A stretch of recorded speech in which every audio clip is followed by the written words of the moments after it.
ज्येष्ठ माह में इन गलतियों को करने से बचें। इनकी वजह से आती है घर में दरिद्रता, नाराज होती हैं माँ लक्ष्मी और रुक जाते हैं आपके बनते हुए सारे काम। जय श्री राधे कृष्णा मित्रों, आपके अपने चैनल मीरा संस्थान में आपका हार्दिक स्वागत है। धार्मिक मान्यता है कि ज्येष्ठ माह में श्री पवन पुत्र श्री अंजनी सुत संकट मोचन हनुमान जी की मुलाकात प्रभु श्री राम से हुई थी।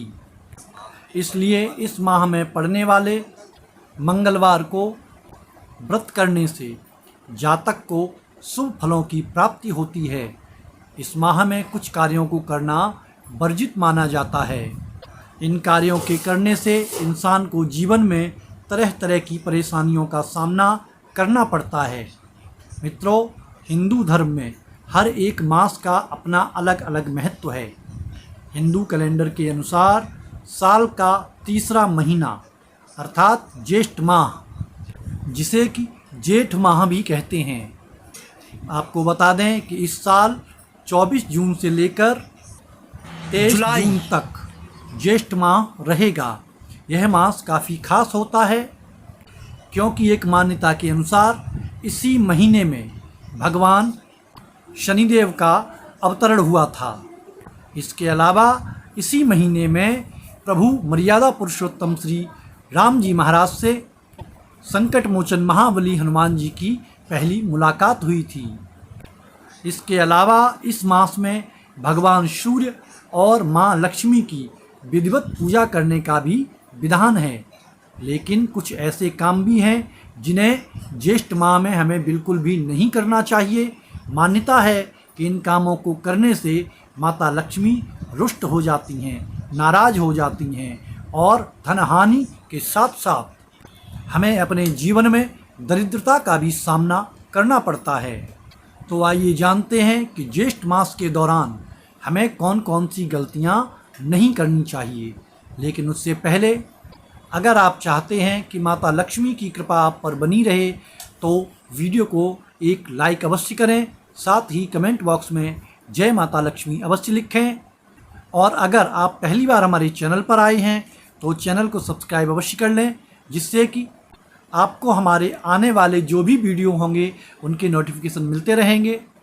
और अगर आपका कोई भी वास्तु से संबंधित, ज्योतिष से संबंधित प्रश्न है जो कि आप हमसे जानना चाहते हैं तो कमेंट बॉक्स के माध्यम से आप हमसे वो प्रश्न पूछ सकते हैं। आपको कमेंट बॉक्स के माध्यम से ही उस प्रश्न का जवाब दिया जाएगा और आपसे कोई भी शुल्क नहीं लिया जाएगा। तो आइए शुरू कर लेते हैं आज का वीडियो। सबसे पहले बात करते हैं ज्येष्ठ मास के महत्व का। तो दोस्तों, हिंदू धर्म में इस माह का विशेष महत्व माना जाता है। ज्येष्ठ के स्वामी मंगल हैं। इस ग्रह को साहस, शौर्य का प्रतीक माना जाता है। इसके साथ ही भगवान विष्णु के प्रिय माह में ज्येष्ठ माह को एक माना जाता है। इसके साथ ही इस माह में पहली बार भगवान राम के साथ श्री हनुमान जी की मुलाकात हुई थी। इसी के कारण ज्येष्ठ माह में पड़ने वाले हर मंगलवार को बड़ा मंगलवार या बुढ़वा मंगल के नाम से जानते हैं। मित्रों, माना जाता है कि ज्येष्ठ माह में बैगन का सेवन नहीं करना चाहिए क्योंकि ऐसा करने से दोष लगता है और शरीर में रोग उत्पन्न होते हैं।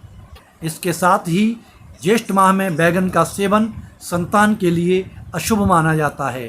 मित्रों, वीडियो में आगे बढ़ने से पहले आपसे एक छोटा सा निवेदन और संबंधित विषय को पूरी तरीके से समझने के लिए वीडियो को बिना स्किप किए अंत तक अवश्य देखें, अन्यथा एक भी बिंदु छूटने पर आपको संबंधित विषय को समझने में दिक्कत हो सकती है। अब बात करते हैं नंबर 2। ज्येष्ठ माह में सूर्य पूजा का अपना विशेष महत्व होता है। इस माह में देर तक सोने से बचना चाहिए।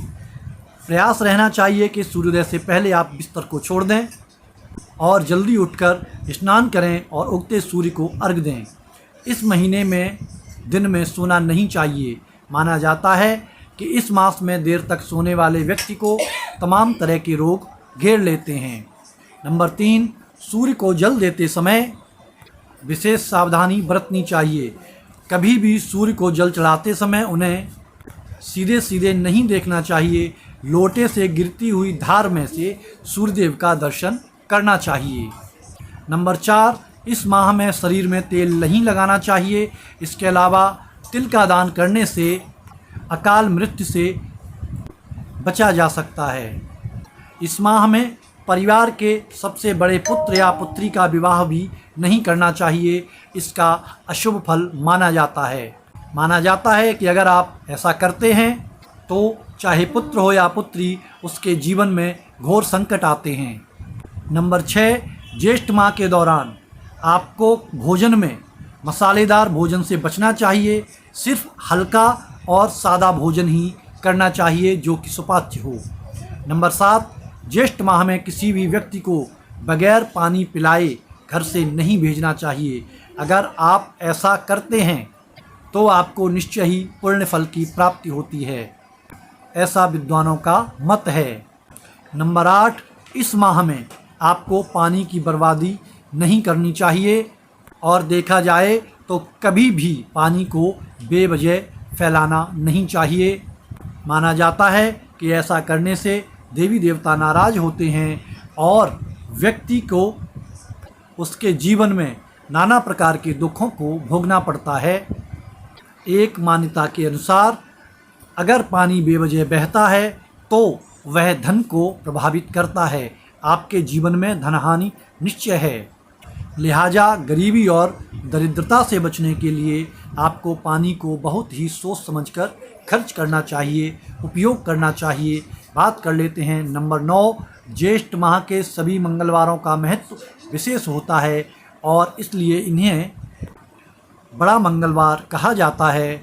और इस माह में एक विशेष बात भी आपको याद रखनी चाहिए कि ज्येष्ठ माह के किसी भी मंगलवार को आपको न तो किसी को पैसा उधार देना है और न ही किसी से पैसा उधार लेना है, वरना मंगलवार को धन का लेन देन करना आपको कर्ज के बोझ के तले दबा देगा और आपके जीवन में दरिद्रता और गरीबी ठहर जाएगी। और आइए अब बात कर लेते हैं कि ज्येष्ठ माह में हमें कौन से कार्य करने चाहिए। तो सबसे पहले हमें ज्येष्ठ माह में गंगा जी का स्नान करना अवश्य चाहिए।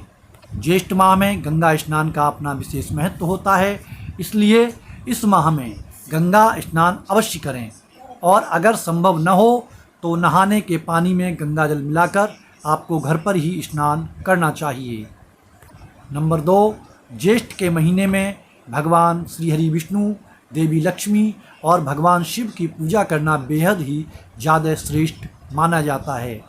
ज्येष्ठ माह में दान पुण्य करना अत्यंत फलदायी माना जाता है। आप अन्न, वस्त्र या धन का दान कर सकते हैं और ज्येष्ठ माह में सबसे ज़्यादा पवित्र दान जल दान माना जाता है। अब बात करते हैं नंबर 3, इस महीने में मंत्र जाप करने से मन को शांति मिलती है, साथ ही व्यक्ति को शुभ फलों की प्राप्ति होती है। अब बात कर लेते हैं नंबर 4, ज्येष्ठ माह में ज़रूरतमंदों को दान अवश्य करना चाहिए। इससे व्यक्ति के जीवन में खुशहाली आती है, दान के उसको शुभ परिणाम प्राप्त होते हैं। नंबर 5, ज्येष्ठ माह में विशेष रूप से जल का दान करने से आपके जीवन में सुख संपत्ति वैभव का आगमन होता है। नंबर 6, इस माह में तिल का दान करने से व्यक्ति अकाल मृत्यु से बच सकता है। दोस्तों, ये तमाम जानकारियाँ आपको जनरुचि को ध्यान में रखकर दी जा रही हैं। ज्योतिष और धर्म के उपाय और सलाहों को अपनी आस्था और विश्वास के अनुसार ही आजमाएं। वीडियो का एकमात्र उद्देश्य आपको बेहतर सलाह देना है। इस संदर्भ में हम कोई किसी प्रकार का दावा नहीं करते। अंत तक हमारी वीडियो को देखने के लिए धन्यवाद। मिलते हैं किसी नई जानकारी, किसी नई वीडियो के साथ। तब तक के लिए आप लोगों को सादर जय श्री कृष्णा।